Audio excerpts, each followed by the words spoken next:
Hey, Highland County Real Estate, Randy Butler here, and I'm with an old friend of mine, Mr. Jeffrey Gilliland. How are you, sir? I'm good, Randy. Thank you. Jeff and I go back probably, it's one of them guys, we were never like great friends, but we were always like in the same stuff, the same age, that kind of thing. Classmates, little lady. Classmates, class of, what do we want to say, 79. 79. Thinking back, I forget what year that was. It had to be right around 1970 or so. Your dad coached us, you and your brother Brent. Right. Out at Schaefer Park. Forget the name of the team now, but anyway, had a good time. Hobart. So we go back. Hobart. Was it Hobart? I think you're right. We go back a long way. Now, as far as now, Jeff is obviously, he works here at the Times Gazette, and your title here is? Editor. So we thought to do with real estate. Now, I'm sure Jeff knows as much about real estate as probably I do about running a newspaper, would be my guess. But anyway, just kind of get another person's perspective about real estate, kind of what you see. Now, obviously, you own your own home. We talked a little bit yesterday. What do you see from an outsider's perspective? How would you say the real estate market is? From what I hear, it's doing quite well right now. Someone just told me the other day that they were talking to a different real estate agent, and this is a kind of a prime time to sell your home. Very well. Early to mid-May or something like that. It used to be kind of a seasonal thing, but right now it's just absolutely crazy. I had one last week. It hit the internet. I've never really had it happen quite like this before. Within 20 minutes after it hit the internet, I got a call. 20 minutes. I don't know how. They had to have been sitting right there watching, I guess, and they wrote an offer and they accepted the home. The sellers accepted the offer, and it was a contract. So Wow. 20 minutes, I had a phone call. So anyway, as far as, we talked a little bit about this before. If you had a question, like something, how does that work, or how do they do that? What would your question be? I hope you don't blindside me with your question here, but let's see where it goes. How about maybe what's the advantage to having a real estate agent as opposed to trying to sell a home on your own? Cool. Well, that's a good question. We see that a lot.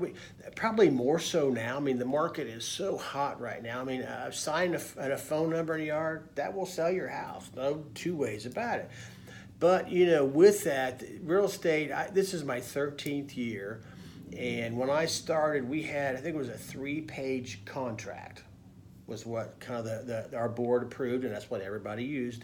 Now it's 8 pages. In 13 years, to be legal, we have gained 5 more pages. And these are very wordy pages, there's a lot there. So obviously an advantage of selling it yourself, hey, you don't pay the realtor, and I think that goes without saying, and everybody thinks that way. How am I going to say? How am I going to save money?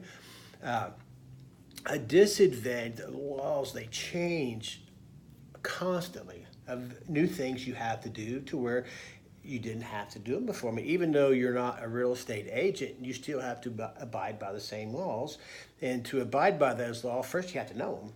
If you don't know what they are, then it can get you in trouble. As far as disclosure is a very big thing in real estate. Like if real hard rain in your basement has water in it, you have to disclose that to the new owners.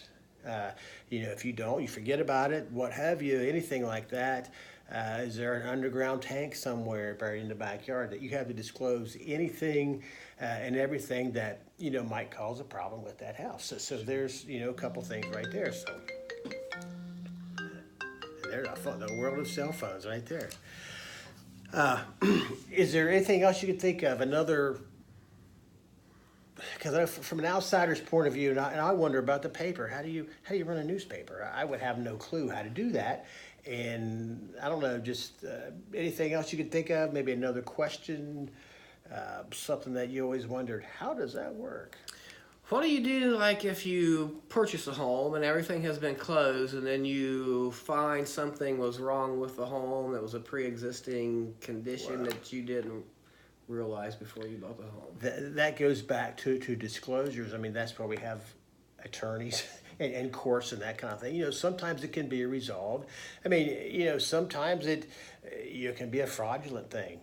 They like when I any real estate agent, when we list a house, we don't live in the house. We can only base what we say on what we're told. You know, if we're not told about the roof leak or whatever it might be, you know, we don't know about it. But if there is something, it can be resolved afterwards. Hey, here, you know, let me fix that for you. We had no idea. We forgot to tell you about that, what have you. But, you know, and it is a process, but it does come down to at times where it has to go to court to be settled. That's not a pretty sight or a pretty thing, but it does happen. It does happen. You know, people go to court all the time. So, well, I just thought it'd be good to get another perspective, an outsider's point of view. Like I say, Jeff and I go back a long, long way, and we are coming up. You know, simple math tells you, class of 1979. This is a big year for us. We have a reunion coming up. 40 years. 40 years. Holy cow! It seems like I can still remember. We stood outside the gym, and they took our picture, the whole class. Yes. Like it was yesterday. I remember who I stood beside and everything. I can't remember last week, but I can remember who I stood beside at that picture. So Yeah, I have the same problem. Oh, Mr. Jeffrey Gilliland from Times Gazette. Thank you very much. Thank you, Randy. Have a great day. You too.